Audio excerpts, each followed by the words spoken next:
We got a pretty short one today, but I want to talk to you guys about some extra steps that you can take. I actually have a sticky note here on my desk that says, take the optional extra step 100% of the time. So what do I mean by that? Well, I mean that a lot of times when we're working towards something, we will not do the thing that is a little difficult, but it guarantees success. So there's a lot of stuff like in business, like the basics. Just doing the basics in business will guarantee success. Just doing very basic stuff always makes you pretty much an expert in your business. And it's the same thing in dating. So I want to talk about some extra steps that you can take. And a lot of these things are going to be things you're like, you assume you do. That's the worst thing, is a lot of you guys will assume you do some of this stuff, but you really don't. And you don't do it to the effect that you could. So maybe some of you brush your teeth, but you brush your teeth for 10 seconds. Brush your teeth for at least a minute, if not two. Like, brush your teeth the whole time. Or like floss. I actually don't floss nearly as much as I should. I should floss like regularly. And so that's an extra step that I could take. And so there's tons of extra steps in dating that you can use to become way more attractive that you will ignore because you're self-handicapping. And this is something that I'm guilty of, that everyone's guilty of. But if you can install this mindset of, I'm going to add one of these extra steps and always do it for the next week or two, and then you start stacking these habits, you'll be blown away at how much these extra steps actually affect things.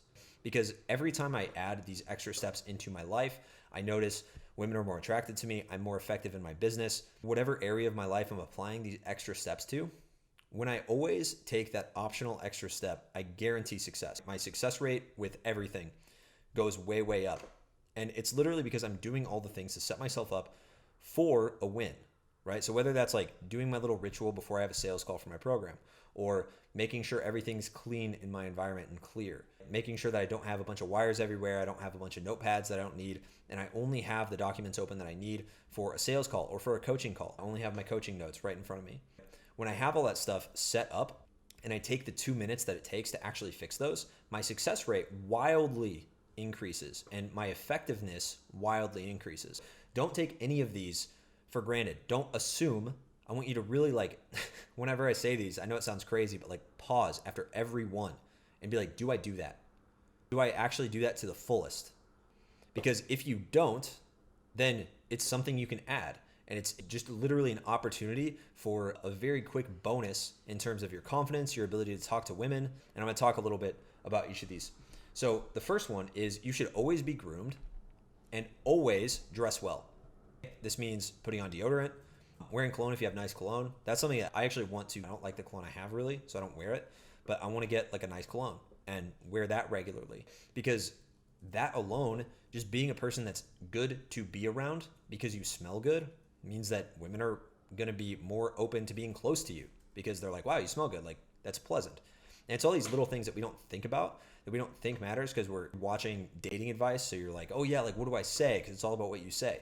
And it is, but do you really think that a guy that smells good and looks like he takes care of himself, do you really think that that guy isn't going to be more attractive, more open? There's going to be less things to notice about him that are a red flag, that are bad. Why wouldn't you reduce all of the bad things about yourself? If you have bad breath, why wouldn't you eat a mint? Have gum. Brush your teeth for 2 whole minutes. Do all these things that like you can actually do. Another one that is big actually is get a haircut like as often as you can. I mean, not like all the time where it's, like every day you have a haircut, but get your hair touched up like every 3 weeks. A lot of guys go months without getting haircuts and it makes them look honestly kind of like shit. I look like shit after about a month. I'm running up on like, I think maybe in 2 weeks, and I'm not liking my hair as much as I did 2 weeks ago. And so I think maybe in a week I'll get another haircut because I want to have like a fresh haircut as much as possible. Because like when you have that fresh haircut, it like, you can just tell, if you spend more on a haircut, it'll probably last like 3-4 weeks. Whereas like if you get a crappy haircut, I've done that in the past, it might look okay at first, but it just degrades way sooner. The cut lets it even, and it looks worse way quicker, and you have to go in more. So don't skimp on haircuts. Don't do that. This is a big one. Talk to everyone, not just like attractive women. A lot of guys think that, oh, well, I am confident. And this is an assumption. I am confident with everyone else.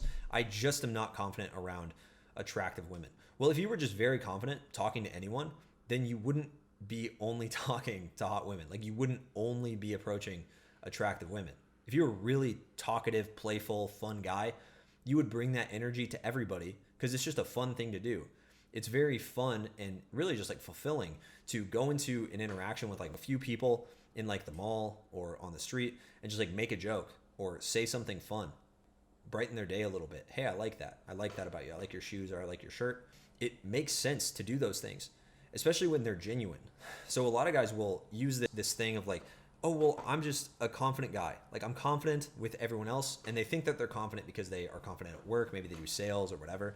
But when they're out in public, they can only bring themselves to talk to attractive women because they're there to approach. I'm here for a purpose, bro. I just want to talk to women, you know? And when you do that, it just makes it obvious. Like you're basically telling yourself like, I'm not confident enough to talk to everyone, or there's something bad about what I'm doing. And the trick about when you talk to everybody, everyone is open. Everyone is available to talk to because you're talking to everyone already. So it makes a lot more sense. It's not like you're this guy that's super closed off to talking to anybody except women, and then you only go up to women. That's going to give you a weird feeling. Even if no one else notices, it's going to give you a weird feeling about yourself and who you are. So that's why it's very important to take that extra step and talk to everyone. Because I know that I'm guilty of not talking to everyone as much as I should, and I don't feel as good talking to anybody when I'm not talking to everybody. That is probably one of the biggest extra steps that you could take and implement like today. Another one is just going to the gym regularly and actually pushing yourself. It's one thing to get in the gym.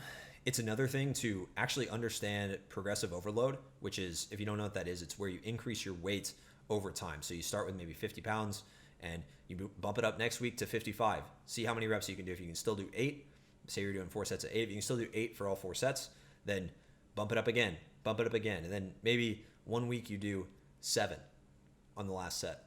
And it's like, okay, I'm going to keep this weight. I'm going to keep 65 pounds and I'm going to get 8 next week. And you're going to push yourself. Pushing yourself in the gym is that optional extra step that almost no one does, and it's why they don't build a physique that they're happy with. Another optional extra step for the gym is you're not thinking about the muscle groups you're hitting. A lot of you guys are thinking about pushing the weight and just getting the weight up, but you're not feeling the muscles. A big thing that really exploded my shoulders, because my shoulders have always been very small, and they're not even really that big right now, but the thing that exploded them was just thinking about what parts of my shoulders I'm actually hitting. Because there's 3 parts of your shoulder. There's the posterior, the anterior, and like the side delt, right? Like the lateral delt. I don't know if that's the right word, but there's 3 heads to your shoulder. And so you have to think about like which ones you're hitting. You want to hit all of them. Same thing with your chest. Like, are you hitting your chest? Or are you just using your arms on some of the exercises? Are you using your triceps on bench more than you should, and you should squeeze your chest more? Like thinking one step ahead, thinking one step further, one step deeper about what am I actually doing? What's the result that's actually coming from this? That's an optional extra step that you should always be taking when you're in the gym. Obviously, like cut to lose weight, cut calories, eat less bad food if you need to lose weight, bulk if you need to gain weight, push yourself in the gym and start eating a little bit more calories. Another big one is like just eating foods that make you feel good. You might think that that's like, oh, but like I like food or whatever. It's like, dude, how are you going to feel good and high energy to talk to this woman if you don't feel good physically, if you feel kind of sick or nauseous, or you're eating things that your body has to really work to process and digest? You should really try to eat things that make you feel good, that eliminate brain fog, that don't make you feel awful. And I've been doing that recently, and I feel so much better. Like, I feel so much better. I feel so much clearer, more confident. I'm able to show up on calls for my clients better, approach and just talk to people in general, like way easier. My relationship with my fiance is better. It's just everything's better because I'm eating better. And the moment you let that slack, the moment you let any of these extra steps become optional again, that's the moment where you have to catch yourself and be like, no, like the reason I'm getting this is because I'm not half-assing it. I'm taking that extra step every single time. Another extra step that you can take is get in sunlight. Like, a lot of guys don't get sunlight in. Go for a walk in the morning and don't use headphones. We always try to use these little tricks to make things easier. Like, maybe you don't like going for a walk, but you're like, oh, well, I can listen to a podcast, or I can watch a YouTube video, or I can, listen to something, listen to music while I walk. No, don't make it easier on yourself. Go out and just go for a walk without headphones. Live in the real world more. And I think finally, the optional extra step is to stop using social media. Have your phone off in the morning. And this is becoming so much more important. Like, it used to be like one of those things where you hear it and you're like, oh yeah, whatever. But like, your phone's poisoning you. It's really bad. It's really hurting you. It's hurting your ability to focus. It's hurting your ability to think about your goals because you're so busy thinking about, I need to check my phone, that you can't even sit in silence and think about your goals because you're just so distracted all the time. And so that's like the final extra step. All of these steps are pretty much things that you're going to be like, oh yeah, that makes sense. And then you're going to click off the video and you're not going to do it. But I can tell you that the very few men that do take those extra steps, and go above and beyond, those are the men that will get success. Those are the men that are going to be dating the women that you want to date. So you can choose to be one of those guys, or you can choose to be one of the guys that goes, oh, well, yeah, this is nice, but it's kind of optional. It's an extra step. It's a little too much for me, a little too hardcore, whatever. And then you can leave it. So that's your choice. Like the video if you liked it. Subscribe if you're new. Comment below. Let me know what you want to see from me in the future. And I'll see you in the next one.